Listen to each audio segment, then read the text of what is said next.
সালামু আলাইকুম রহমতুল্লাহ। এখন রাত বাজে 7:30।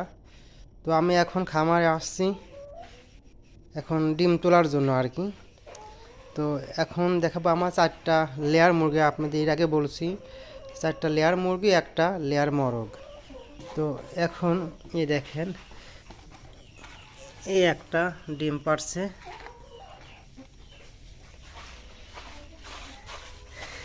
এই একটা ডিম, তাহলে দুইটা, আর এই একটা,